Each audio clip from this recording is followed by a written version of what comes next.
about black everything. Everything black, culture over everything, y'all. We taking it back, black.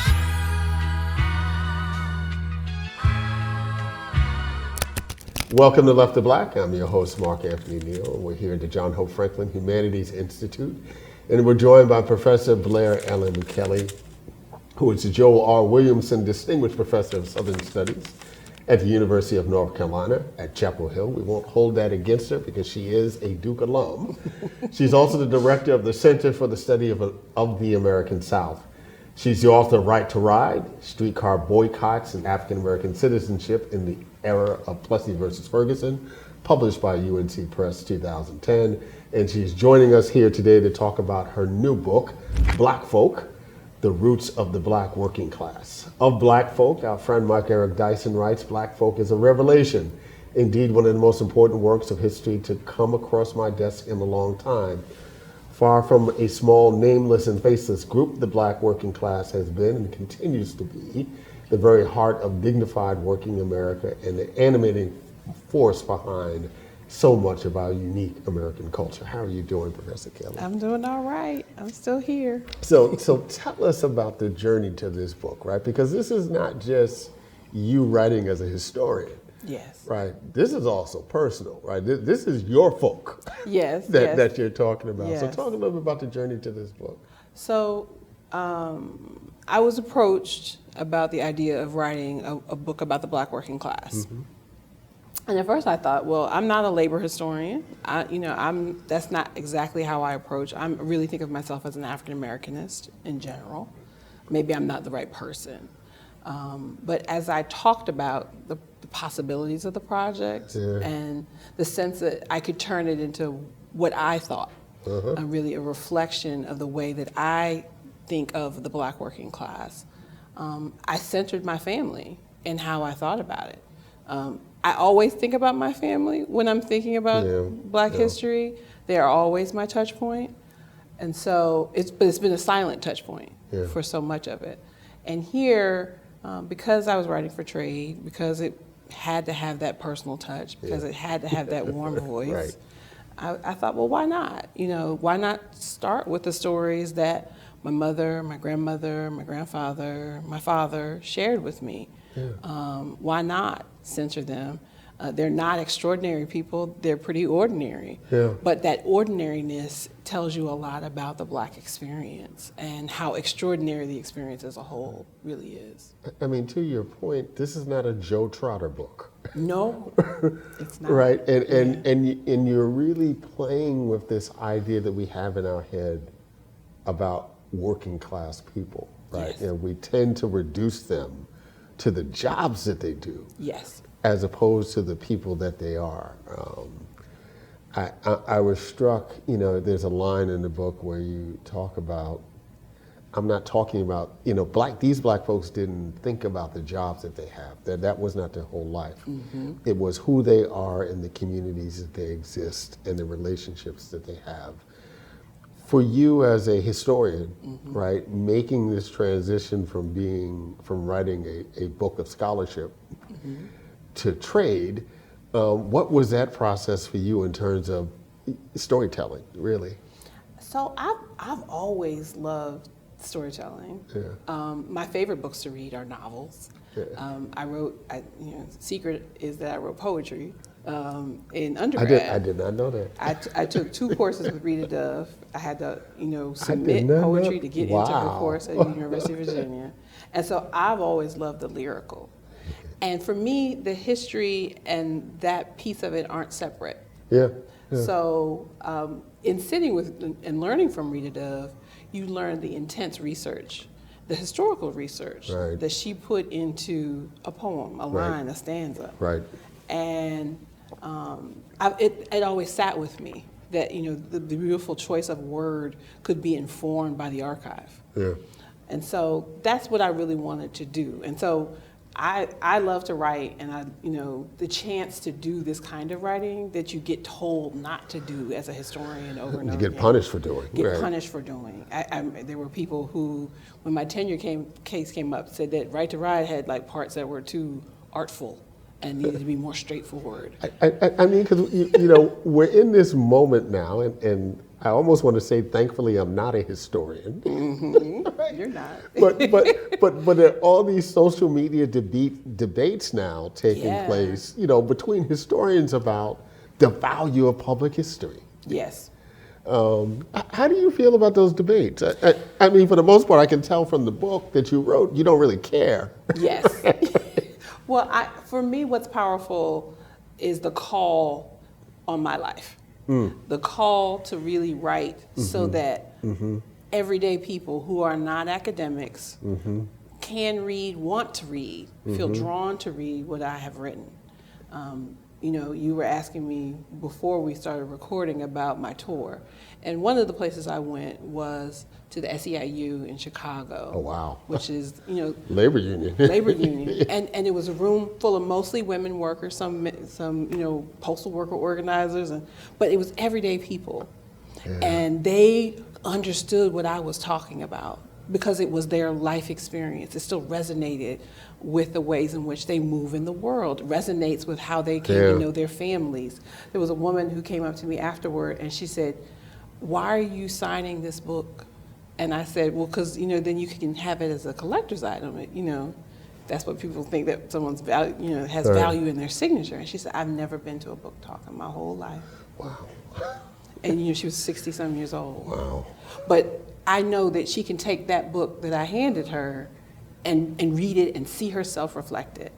And so if that's not the work I'm doing, then who am I talking to and why am I talking to? Now, I mean, I want academics to have stuff to chop up and think about, and that's in there too, but it has to be in language that's accessible and doesn't turn off the everyday person. So, you know, I have to break all those things down. I have to make it plain in a way that both elevates the theory I'm challenging, the scholarship I'm challenging, and is reflective of the human experience. You take Du Bois to task a little bit. Now, see, that was because I had to. That's a long and funny story. Because, you know, we hear folk. Of course, black folks say folks. Yeah. Right. We hear folk, and immediately we're thinking about Du Bois and his souls of folk. And, you know, you're making a quick distinction. That ain't the same kind of folk that I'm talking about, right? Yes. We might still be talking about black folks, Yes. right? But he wasn't from the South. No. Lived with a bunch of white folks, grew up around a bunch of, and in fact, you know, part of the reason why he could do the Philadelphia Negro Yes. is because folks perceived that he would be objective because he wasn't of the folks. Yes. Right. Yes. What did it mean for you to write of the folks? So for me, that part was hilarious because at one point my editor says to me, you know, "When are you going to address the elephant in the room?" I'm like, "What elephant is that?" And he's like, "You know, that you named your whole book after Du Bois's Souls of Black Folk. I mean, you know, you're paying homage to him." I was like, "Ooh, no, I'm not." That's not what this is. So, you know, even having to address Du Bois, it was my realization that to some people, they wouldn't see black folk. Yeah. They would see Souls of Black Folk. Yeah. You know, it would be more of this formal undertaking. But for me, you know, I'm first gen in this academic world. Right. You know, my father didn't graduate from college. Right. My grandparents, you know, my grandmother took great pride in being able to have graduated from high school. Yeah. My grandfather, I'm pretty sure he finished maybe the 6th grade, 5th grade, something like that. But their wisdom, their connection, What gets passed down. the things that were passed down to me, that's where I reside. That's what I think of, and so for me, I'm grounded in that historically and where I'm from, and I'm grounded in that. You know, I live in Durham. Like I'm glad to be here. I'm among the folk at church on Sunday, at the supermarket, at the mall. Like this is where I live. Yeah, prior to you coming in, I was talking to one of the staff members here, and I guess you sang in a choir with Mary Williams. Yeah, I was who president works of here. my choir. briefly before the pandemic. That was a big deal. Blair Kelley's coming in and she's Miss saying with Mary. Mary Williams and Yes. you know, Mary's, you know, she signed Mary's book. Oh, I love Miss Mary. Yeah, but you know, my choir is full of all different kinds of people. You know, postal workers, CNAs, nurses, school teachers, you know, and I want my children to be immersed in a world where they know that what you do for a living doesn't prevent you from being a leader and in another space. Right? There's no hierarchy. You can't tell who's who in that space. We're all, you know, children of God, and we're all participating in making community and caring for one another and catching each other when we fall. And that's, for me, you know, the community I want them to know about and to be part of. And so for me, that's the folk. What kind of name is Solicitor? I know, right? I wish I knew where that came from. And his habit was also to name his sons names that were initials, because he did not want them to be called by their first name. Right. And so he was very particular about titling and names and not being called out of your name. So, I mean, it sounds made up, but it's right there in the census. So my great-grandfather was something else from birth, evidently. You told a story that I think a lot of people don't understand. I think most Americans don't get what sharecropping was. And they don't get the dark side of it. You know, folks ended up having to work on this land for generations because there was always a debt to. Right? You never broke your, and of course you never made any money from it. What does it say about your family and your roots that your great-grandfather would just decide, I'm not doing this no more? I mean, I think of that story as the founding story of my family. It's one that got repeated to me by my mother, by my grandfather, by my grandmother, it wasn't even her folks. But they wanted me to know why they left. They wanted me to know that it wasn't a lack on their part. They wanted me to know about the injustice that was there, but that they were still Southern people. They wanted to mark that connection, but it was a painful one and a difficult memory. And my mother wanted me to understand, you know, the afterlife of slavery. She said to me, you know, they had to run like slaves. They weren't slaves anymore, but they had to run like slaves. And so for me, as a young child, I had that deep sense of the profound injustice that was at the heart of that system. So that, you know, as a person who teaches the Afro-American experience, I have always taught sharecropping with that story in the back of my mind. I got a twofold question for you, right? You describe yourself as someone who was born in the North. Yes, Jersey. But raised by Southern folks, right? And there's an argument to be made, and you know, a lot of Black scholars and thinkers have gotten into these debates over these years about Black culture versus Black Southern culture. And you know, my own take has always been that Black culture is by definition Black Southern culture, right? Because all you have to do is go back a generation or two. I mean, you had some people who are, you know, they were, you know, the Philadelphia Negro, like they were from Philadelphia, in colonial times, You know, the Still family. I grew up in, my parents' first house was in Lawnside, New Jersey, so there were those old Black New Jerseyans who were freed from New Jersey there, but that was not the majority of us. That really wasn't. More grandparents, if not parents. Everybody's from North Carolina, South Carolina. So how would you tell, you know, a novice person being introduced to this story of Black folks, working class Black folks, about what the relationship is between Southern Blackness and this Blackness now that's transnational?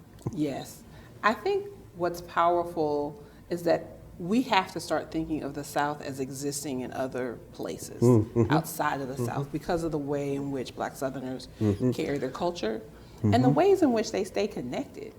My mother went South every year when her mother had to keep working and she was out of school. So she was everybody got sent back down. Everybody got sent south. You know, so the Emmett Till story that, you know, is so poignant to us is what everybody was doing. It wasn't some particular thing that happened to him. And it was intended to connect you to your family, to connect you to where you were from, how you ate, where you lived, the difficulties, and the blessings of that experience. I mean, it almost feels disingenuous not to acknowledge those networks and that plurality, right? Because I think there's a lot of push to talk about an authentic Black Southern experience, right? I'm thinking about, the New York Times review a few weeks ago of Jesmyn Ward's book, and the review missed it. No question, right? Yes. But did it miss it because it was a bad reviewer, or did it miss it because the reviewer wasn't from the South? These are questions that need answers. But I think, we talk about the North and the South as if they are separate places, right. As if people move out of the South and they want to be broken from the culture of the place and the people that they're connected to. They want to be broken from segregation. They want to be broken from racism, lynching, raw oppression, lynching, racism, not the soft. I mean, that's what you say about your grandfather. I mean, Philly ain't perfect. No, he's still struggling. But it ain't these other places, right? But he's not, he has some basic protections, and there is some sense of freedom that wasn't available. Yeah. And so, but that doesn't make him not a Southerner. He had an accent to the day he died. I mean, he had a deep Georgia accent his whole life because that's who he was. He ate fatback and eggs in the morning because that's who he was. He had land, and that quest for land was essential to him and his brother because that's where they were. I mean, his brothers fought in World War II and went all the way to Europe, but he retired in Toccoa, Georgia, and died on that land. So they stayed Southerners, and they kept going back and forth. They kept going back and forth. And I found that not only with my family, but with all these families, that there were years and periods and sending kids and moving back and marrying a man and meeting a man and going, and that man was terrible and had to leave again. And, it was a pattern. And the power of that Northern community is that you can say what you want and you can show up politically like you want in a way that you couldn't in the South. Yeah. But that doesn't make you not Southern. Right. Our colleague Charles Blow wrote a book a few years ago about Black folks going back south. Now there's a documentary. Here we are. Right. You live in Durham. I've been in Durham for 19 years, right? So there, folks have made that move. Yes. Do you think it is in fact prudent for Black Americans to think more seriously about moving back to the South, right? And again, we have to be clear about what South we're talking about, right? Going to the ATL is not the same as going to Jackson. No, it's not. Okay. Right, not the same as coming to Durham. Yes, yeah. I mean, I think there's something. I mean, you went to UVA, right? I went to UVA. I mean, I've been moving farther south. I tried to get back to Philadelphia. I swear I did. I do think there's something powerful about the connection here to live in the state where my mother was born. There is a connection, and something that is distinct from, I think, the feel and the sort of dissociativeness that you can get in a place like New Jersey, where I'll go for long periods of time and not be in community. Right. Like I can't avoid community here in a way that I think is really powerful. I guess you could avoid community, but it's hard. You have a real hard time. You're currently at the University of North Carolina, Chapel Hill, right? We're sitting here at Duke now. These are two very well-known, one public, one private, institutions of higher education that employ a lot of Black people, not in leadership, on the inside, right, but in everyday life. And I've often been struck, and it goes to really the heart of your book, that very often their employers don't see them as anything more than groundskeepers, someone who works in the lunchroom, right? Someone answering the phones at the front desk, because that's the visible part of their life that they experience, right? They don't know that they run deacon boards, right? It's just one example of that, right? That they're organizing D9 organizations, right? Which have a incredible footprint in their communities, right? The kinds of skill sets that would serve them working at a Duke and UNC, Yes. are skill sets that they exhibit all the time. And they're civic and community and religious organizations, right? Yes. How do we break that gap, right? I mean, that's the thing that's always so striking to me is like, well, how do we know this person can do that? It's like, well, do you know what church they belong to? Yeah, yeah. Do you see what the church does Yeah, on a regular? yeah. Who do you think is doing that Yeah. work? A multi-million-dollar institution. Right.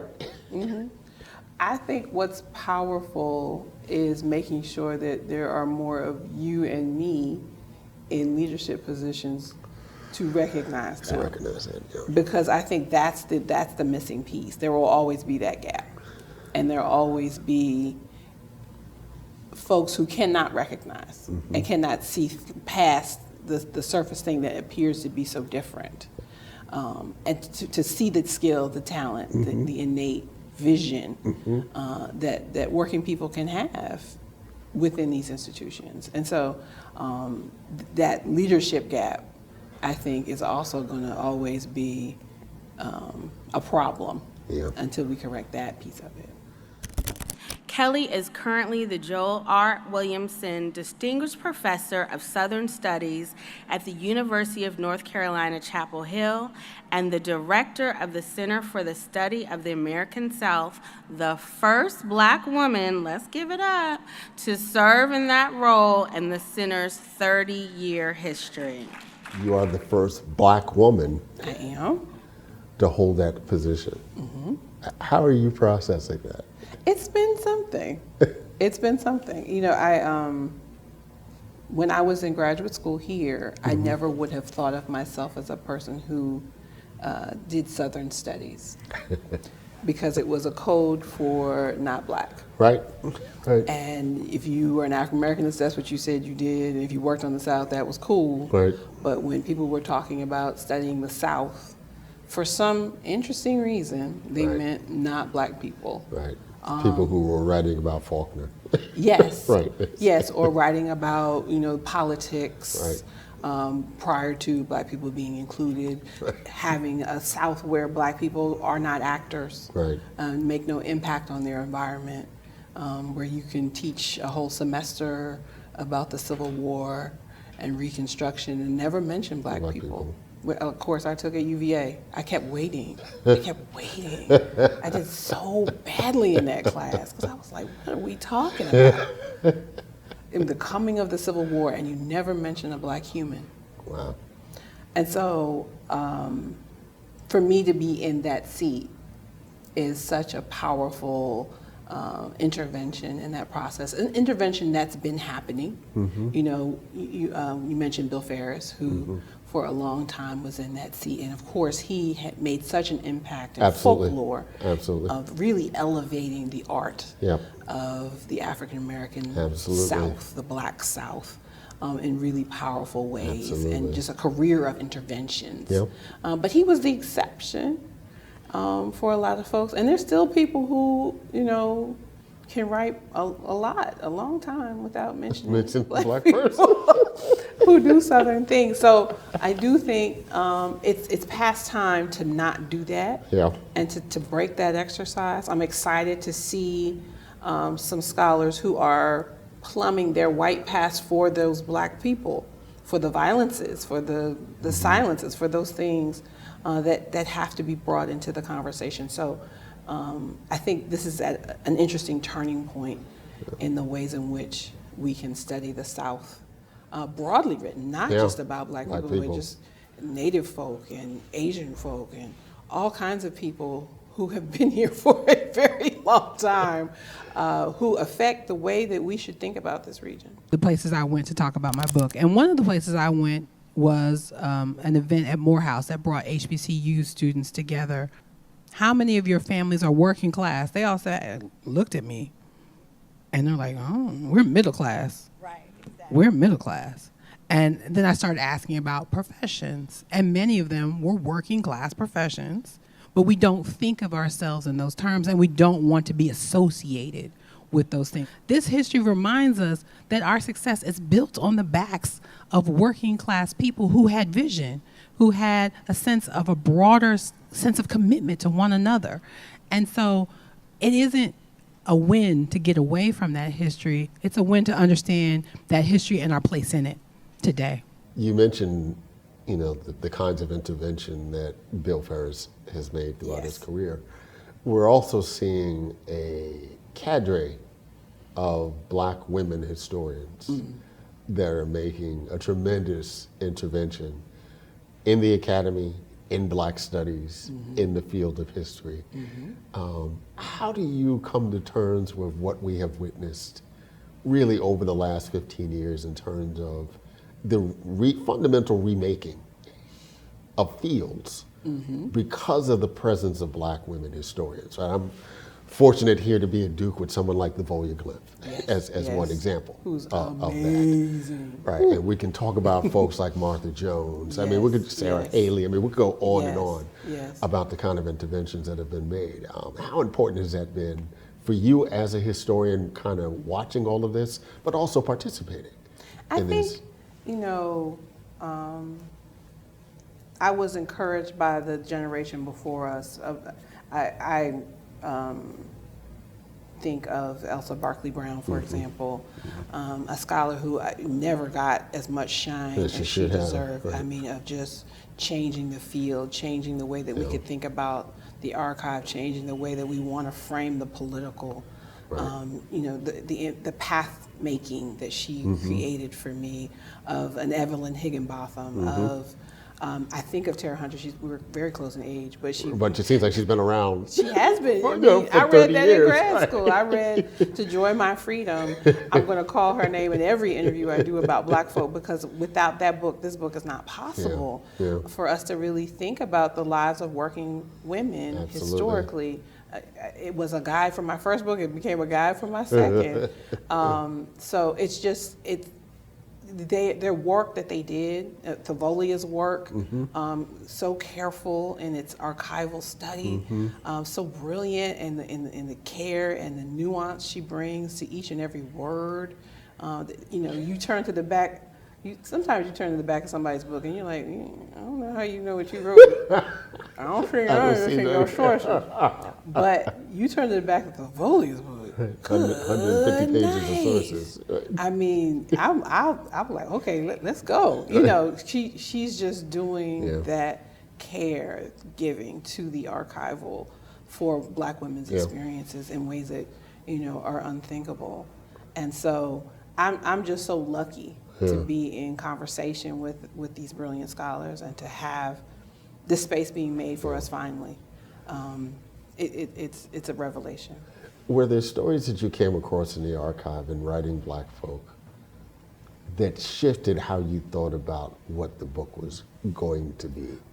The book came to me, like the book was like. Yep, I like that. It was insistent. I like that. In my life. One of my favorite things, or most striking things I should say, that happened to me was studying Accomack, Virginia, where my paternal grandfather is from.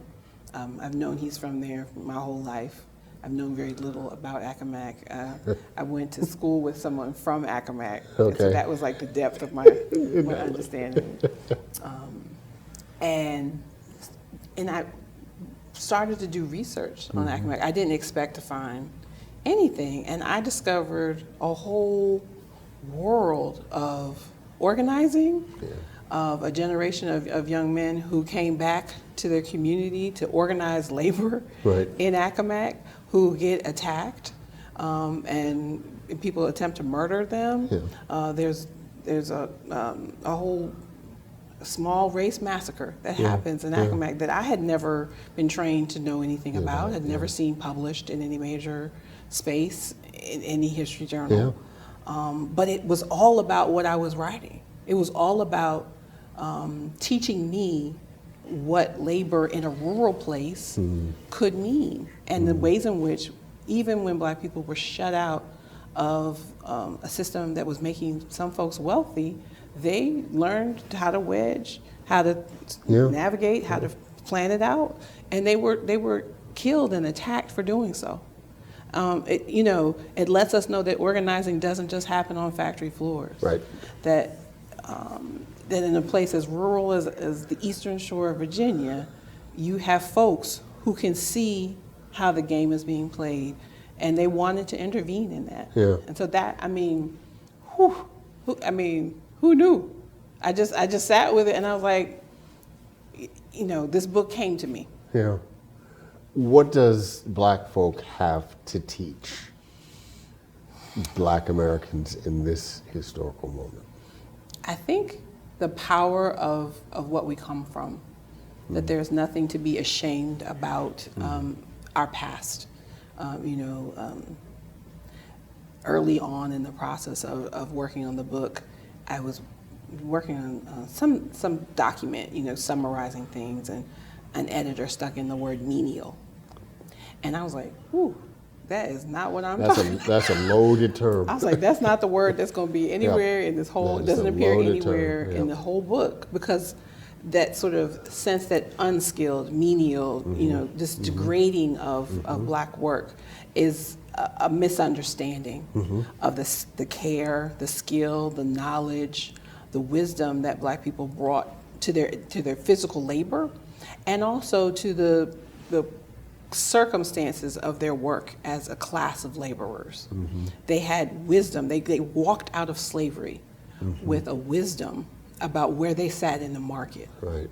And so often we think that workers have to be educated. You have to raise their consciousness, right? That they need to be in the urban space. They need to be here, for all the formula for good labor organizing to happen. Well, none of that is true. Right. That Black people don't need anybody to tell them how that game was played. Because they did it. They did it, they understood it. In bondage, they understood it. And so for me, intervening in that process was such a powerful reminder that we don't need anybody right now to tell us about the world, about where we sit in a market, about how we can intervene in processes. We have the stuff to do it now, too. I mean, the story you tell about your great-grandfather in Thomasville and having skill as a carpenter, but not being allowed to have those kinds of jobs because they were reserved to white workers who didn't have the same skill set, but the jobs were set aside for them. I often have to remind Duke students, Black Duke students, that some of the folks that they see working on campus, particularly now folks who've been here for a while, 30, 40 years, it wasn't that they couldn't come to Duke, right? I mean, or they didn't have the skill set, the knowledge. The door was closed. Right, the door was closed to them, right? And they decided to take a job that is in close proximity, right? With the hope that they could have children and grandchildren that might end up at Duke or someplace else, down the road. Yes. Yeah. Yeah, absolutely. I think, in teaching, that generational gap is not that far. Yeah. My mother couldn't have attended any school where I attended or where I work by law. And so that's not some far off history. That's a few moments ago in our long, long history. Yeah. And so we have to take all those painful things into account. Yeah. I remember John Hope Franklin when he was speaking at the dedication to the space in the library. Yeah. He said, I was so thankful to Duke all the time for allowing me to come in at night with the workers. I was like, oh, that was before shade. Like, shade had not been innovated as a term we use. But that was the origin of shade, because in the middle of the ceremony, everybody was like, but I mean, he's like, real talk. He's reminding you. I'm glad you're naming the space after me. But in my lifetime, I wasn't allowed to be here in the day with a whole PhD. Right. I wasn't allowed to come in the front door during the day. So. Who are you reading these days? Oh my gosh, I'm reading the beautiful book on Atlanta by Akbar. Jeffrey Akbar. Yeah, I'm super excited to start that. What else? I just read my colleague's book on boarding house women, Elizabeth Englehart. Really interesting text about sort of thinking about boarding houses as transgressive spaces. I really want to read Jessamine's book. Yeah. It's sitting on the coffee table. I just finished reading Punished for Dreaming by Bettina Love. Bettina Love, my girl. Ordinary Notes has me in a chokehold. Okay. I've been reading that all year, going back and going Back and forth, forth. and making sure my students know that they can't write like that for their dissertations. Right. Yeah, she has definitely changed the game in that regard. She has, and it's not open to everybody. You got to earn your way up there to writing little small stanzas. Right. What's next for you, Blair? Oh my gosh. Well, I have a coffee table book I'm working on for Black Emancipation Days, Juneteenth and Black Emancipation Day celebration. So I'm looking for photographs of emancipation celebrations because I think it's something that we've forgotten in the celebration of Juneteenth. We've forgotten that everybody had different kinds of celebrations. Ways of celebrations, right. Juneteenth just happens to be the most vibrant among them. And I'm hoping to have like a sequel to Black Folk that pushes into my father's generation. Yeah. We have been joined today by Professor Blair LM Kelley. The book is Black Folk, The Roots of the Black Working Class. Thank you for spending some time with us, Blair. Thank you for having me. You're welcome. Blacks, they be hyping, I'm the light that lit your match. A black watch for all the times I watch MTV raps. Black lights and booze burn when I record for Watts. And every black like Troy Davis who never had a fair shot. All black everything, everything black, culture over everything.